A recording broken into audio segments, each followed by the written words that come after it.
Film ini menceritakan seorang pastor yang bernama Peter.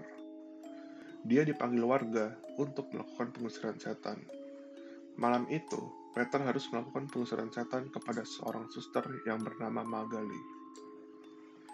Kondisi Magali sudah sangat mengerikan. Wajahnya sudah tidak tampak seperti manusia, melainkan menyerupai monster nenek lampir. Dengan mata berwarna kuning yang menyeramkan. Beberapa kali, Magali yang kesurupan mencoba menggoda Peter dengan menggunakan tubuhnya yang aduhai. Peter pun beberapa kali melirik-lirik makhluk kucing. Peter yang melihat kondisi Magali semakin parah, mencoba meminta izin pengusiran setan kepada pastor yang lebih senior yang bernama Michael. Pastor Michael memberi larangan. Kalau Peter ada sedikit saja dosa, si iblis akan mengambil jiwa Peter. Tetapi kembali, karena keadaannya sudah sangat parah, Peter pun tetap melakukan aksi pengusiran setan. Di dalam kamar, sambil menyalakan kamera, Peter mulai melakukan pengusiran setan kepada Magali. Magali yang kerasukan mulai menggila dan mencoba merayu Peter dengan tubuhnya. Magali menggoda pastor Peter dengan cara meraba-raba tubuh bagian tengah hingga menuju buah dadanya.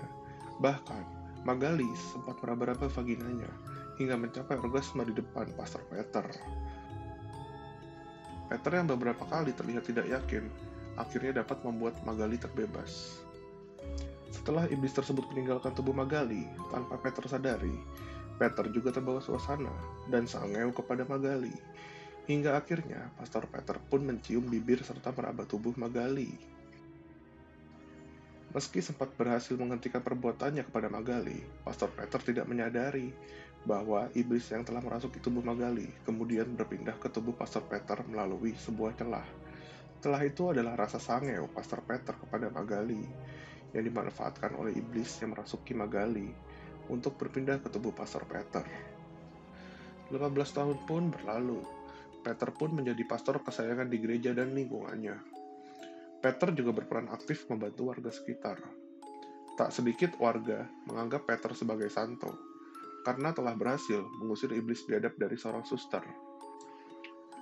Tetapi Peter juga harus menyelesaikan masalah yang sangat parah di daerah itu, yaitu wabah penyakit aneh yang menyerang anak-anak asuhnya di desa tempat Pastor Peter bertugas. Ketika merawat anak-anak asuhnya, Pastor Peter dibantu oleh seorang suster yang bernama Suster Camilla. Beberapa kali Pastor Peter membayangkan sosok Suster Camilla menjadi Magali yang pernah ia setubuhi. Wabah yang menyerang anak-anak asuh ini bahkan membuat dokter bingung karena tidak ada gejala yang menunjukkan orang tubuhnya yang kesakitan. Pada suatu malam, Peter sedang berdoa, mencoba berusaha melupakan dosa masa lalunya. Seketika, dia mendengar suara asing di dalam gereja. Saat ia menyusuri gereja demi mencari tahu sumber suara tersebut, ia dikejutkan oleh iblis yang berperawak Yesus sedang kerasukan. Tetapi untungnya bagi Pastor Peter, peristiwa tersebut hanyalah mimpi. Keesokan harinya, Peter mendapat panggilan dari gereja untuk melakukan pengusiran setan pada seorang wanita yang dikurung di dalam penjara. Ketika Pastor Peter mencoba melakukan pengusiran setan kepada wanita itu, Pastor Peter menyadari bahwa iblis yang merasuki wanita itu adalah iblis yang sama dengan iblis yang merasuki Suster Magali 18 tahun yang lalu.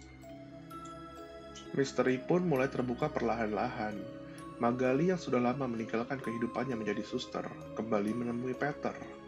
Magali bercerita jika wanita itu bernama Esperanza, anak dari Pastor Peter dan Magali. Ternyata, usut punya usut, 18 tahun yang lalu, setelah Pastor Peter berhasil mengusir iblis dari tubuh Magali, iblis tersebut ternyata merasuki Pastor Peter. Setelah berhasil merasuki tubuh Pastor Peter, iblis tersebut mulai melakukan foreplay atau kucing-kucingan atau pemanasan seks kepada tubuh Magali.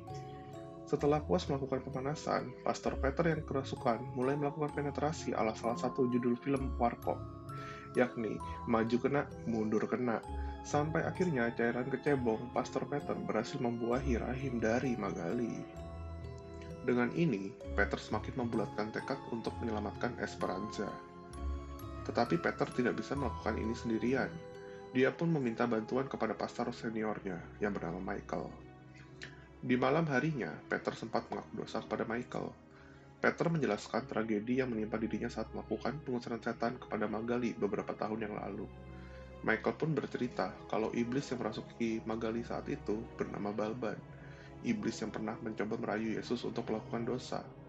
Keesokan harinya, Michael dan Peter mencoba untuk menemui Esperanza yang kerasukan. Balban mengakui jika penyakit yang timbul di desa itu adalah ulahnya. Balban juga mengaku menyandra jiwa anak-anak di desa. Pastor Michael pun mencoba mengolok-olok Balban dengan mengatakan Balban adalah iblis rendahan. Jumawa sekali dah Pastor Michael ini. Kalau saya di posisi Pastor Michael, pasti langsung Alt F4. Kejumawaan Pastor Michael menjadi bumerang bagi dirinya. Ia pun lengah, lalu iblis Balban mencuri kelengahan Pastor Michael dengan menabrakkan tubuh Esperanza ke tubuh Pastor Michael. Situasi menjadi tidak baik bagi Pastor Michael karena posisi badannya tertindih oleh Esperanza yang kerasukan iblis Balban. Tanpa melewatkan kesempatan emas, Balban lalu menggigit salah satu telinga Pastor Michael. Sebelum akhirnya Esperanza yang kerasukan Balban dilerai oleh Pastor Peter. Pastor Michael pun terpaksa harus kehilangan telinga karena digigit oleh Balban. Dengan apa yang mereka lihat siang hari itu, mereka pun setuju untuk melakukan pengusiran setan pada Esperanza pada malam hari. Tetapi, pihak penjara tidak memperbolehkan para tahanan yang lain untuk keluar. Hal ini dapat membahayakan proses pengusiran setan, tetapi dokter punya solusi lain, yaitu dengan membius tidur para tahanan. Selama proses bius ini, tanpa sadar ada satu tahanan yang berhasil mencuri kunci penjara milik salah seorang penjaga. Malam yang ditunggu pun tiba. Peter dan Michael berjalan menuju kamar tahanan Balban. Mereka pun dikejutkan dengan kamar tahanan yang kosong. Tidak lama, mereka mendengar suara teriakan dari kejauhan. Ketika mereka menghampiri, mereka menemukan dokter telah tewas dibunuh oleh tahanan lain yang kesurupan. Dan tiba-tiba, mereka mulai dihampiri oleh beberapa orang kesurupan yang membawa senjata. Michael dan Peter mulai berdoa untuk mengusir para iblis yang merasuki tahanan itu. Namun, Michael mulai menyadari doa Peter tidak bekerja sama sekali. Saat mereka terjebak, Michael mulai memarahi Peter karena Peter masih menyimpan dosa 18 tahun yang lalu. Peter pun mulai memohon kepada Michael untuk mengalahkan Balban, karena Michael pernah mengalahkannya sekali. Tetapi, Michael mulai berkata jujur, kalau dirinya pernah mengalahkan Balban, tetapi dirinya harus menawarkan jiwanya sebagai bentuk perjanjian. Dan tidak lama Michael pun meninggal. Dari sini, Peter mulai meneguhkan hati dan mulai merekam kesaksian akan dosanya 18 tahun yang lalu. Ia merekam dan mengirimkan video dirinya kepada petinggi gereja. Sejak saat itu, Peter kembali suci dan dapat merapal doa untuk mengusir iblis. Namun, nasib Peter kembali apes karena dia berhasil disergap dan ditangkap. Tidak lama kemudian, Peter diikat di kursi dengan dikelilingi lilin ritual. Para iblis mulai merapal untuk mengusir kekuatan rohani Peter. Pertarungan antara Peter dan Balban pun semakin sengit. Namun, Balban memiliki keuntungan karena dia masih menyandera jiwa anak-anak desa dan Esperanza. Peter pun akhirnya tidak punya pilihan selain menjual jiwanya dengan balasan para jiwa yang disandera dapat dibebaskan. Dalam seketika, jiwa anak-anak desa telah bebas. Esperanza pun pingsan dalam sekejap. Keesokan harinya, gereja pun mengadakan pesta karena keberhasilan Peter dalam mengusir iblis. Keadaan sangat meriah dan orang-orang pun mengakui Peter sebagai seorang yang suci. Namun tidak disangka, petinggi gereja mulai memuji Balban saat mata Peter menyala. Di sini Peter sudah tiada, karena yang berada di tubuhnya adalah Balban yang berakting. Balban yang di dalam tubuh Peter pun mendapatkan jabatan yang tinggi di Vatikan. Tidak ada yang tahu apa yang dilakukannya di sana.